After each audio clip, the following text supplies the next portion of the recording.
But Bert, I mean, this is fine in situations where everything is smooth. But whenever you are confronted with disease or an accident or whatever, I mean, I think this is a real challenge. Of course it is. To be aware that you're not this content, but awareness itself. I mean, this is hardly possible. Yeah. It is possible. This is why, don't forget, we have lived many lifetimes and invested a lot of energy into identifying with the form.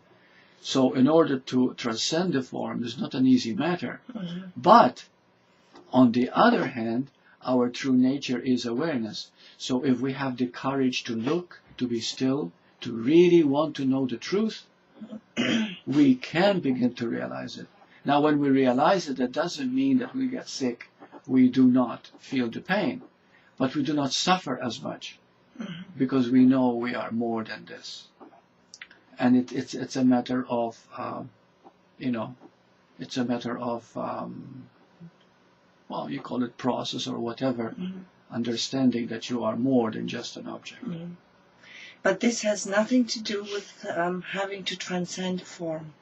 It's just about seeing that form is, well, the formless is within form. That's right. It's inseparable. Yeah, inseparable. So you don't transcend anything, really, yes, right. You don't have to work at becoming better or seeing better or whatever. No, you just see the truth. Yeah, the truth is you're the subject that had created that form that you have. And the truth is that form and formless are identical. Identical. No separation. Inseparable. Inseparable. Not identical, inseparable. Yeah. Inseparable, yeah. Yeah. Okay. Yeah, you cannot separate the two. One cannot do without the other, just like human and being. Eventually you realize, where is the human? Then you can say, my body. Well, the body is recycling all the time. From babyhood to now, it has changed so many times. And then you might say, it's my name. Form is my name. It couldn't be, because you can be without a name and still be you. You can say, well, it's my past, what I've done, blah blah blah. But you can be without memory and still be you. You know what I mean? Form depends on memory. That's what form is. It's memory. So so when you go into this, you begin to see that you are the formless, looking as a form, but the form will always be there, because it's the way in which the formless creates. The other way around. The formless creates the form. Subject creates object. Okay. But what it actually is, the formless, is what is called light. Einstein said that the smallest, the minutest movement of light creates time and space, the world that we experience. Similarly with being. The moment being moves in a particular way, it creates form, called human. But the human is nothing more than the being in appearance. You see? But the being, nothing ever happens to the being. Nothing. The being always is. And I guess the mystery would be that each one of us, 6 billion humans, we see from our vantage point as if we are separate. I cannot know what other people are thinking. Wherever I go, whatever I do, it's I feel I. I am myself, so to speak. This is what I think. You see, until we expand it. But the mystery is that all the 6 billion people are the same one being, appearing as if they are separate and they are different.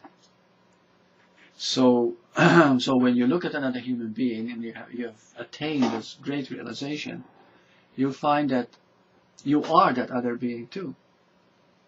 That too is a challenge in a relationship between a man and a woman. Well, but also the wonderful thing is, when it comes to unconditional love, and you've evolved to that level, then you can say, okay, she has she's like this, I am like this, but I can love her so much that I can be one with her. You can feel that oneness. You can feel ways in which you don't, there is no conflict. That doesn't mean there are no conflicts in relationships. Conflict is always there. But you understand that there is this oneness, this connection that is so great. See? And it becomes unconditional love. So this is why Course in Miracles emphasizes forgiveness. Because every time you try to get your own way, you are creating pain for yourself.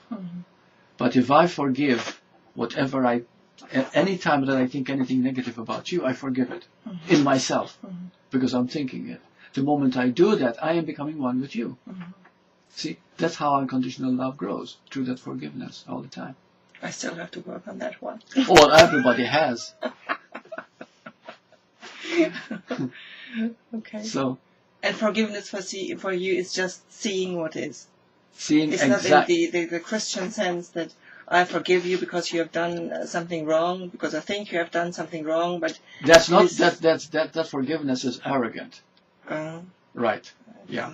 If I say I forgive you, what right have I got to say I forgive you? That means I'm making you wrong. Right. You've done something wrong. No, forgiveness is always seeing the illusion of what you thought was real but isn't. Good. Yeah. Right. And then the moment you see that there's nothing there to forgive, that's forgiveness. You gave it forth. You gave it forward. You know. So this is really when time and space are collapsing into this one moment when you see, beautiful. Well, there is no illusion. Yeah, that's beautiful, right? It's just a moment. Yeah. Einstein's theory is that everything is relative to light. When light moves, the world appears. You see, so there appears to be light, time and space. The world that we experience, like tomorrow is going to be Saturday and blah blah blah, and it's different from today. It's all a movement of energy, but these movements of energy are all shadows. They're not really happening. There's only light. From its movement appears as if these things are happening. You see, so light itself is holographic. So. And linear time, which our brain, of course, is made up of that, we think in terms of things changing all the time. So we identify with the change, and that's how we find it very, very hard to understand that which we truly are. But on the other hand, this is the beauty of life as well. Oh, yes, because you cannot separate the two either. Right. You see? Yeah. We're always creating time and space. But everything is relative to light. So you are the light playing this role, and So once this has been seen through, I mean, then life can be really enjoyed with all the conflicts or whatever arises, because it's just because there's nothing to overcome, control, or change. Yes. Right. Yeah. Everything is as it is, and in its own way, it's perfect. Yeah, but when we don't see what is, but only what we think is, because we judge it wrong or interpret it wrong, then that very interpretation is our own pain. But if we interpret, if we judge, I mean, this is what we do at the moment because we do not know better. Exactly. So we become aware that at the moment I'm suffering. Yeah, I'm not feeling good about myself. And we can look at that, see what is. Well, then we accept it. We say, oh, okay, right now I'm suffering, therefore I must have said or believed or done something that is not with the flow or reality of life. I'm not seeing what is, I'm seeing only my own ideas. So that in itself will bring you back to what actually is, and it's okay. But this acceptance, Burt, this is not really on the personal level, right? This is already a seeing through the form. The seeing through the form. Yeah. Yes. Because I cannot bring myself to accept anything. I mean, this is a grace. The acceptance itself is a grace. Yeah. So if it happens, there's the possibility of seeing deeper. Right. than what is. So we do not try to accept. We do not try Right. to change. We do not Right. try to do anything. What we do is attempt to see a little deeper. Mm-hmm.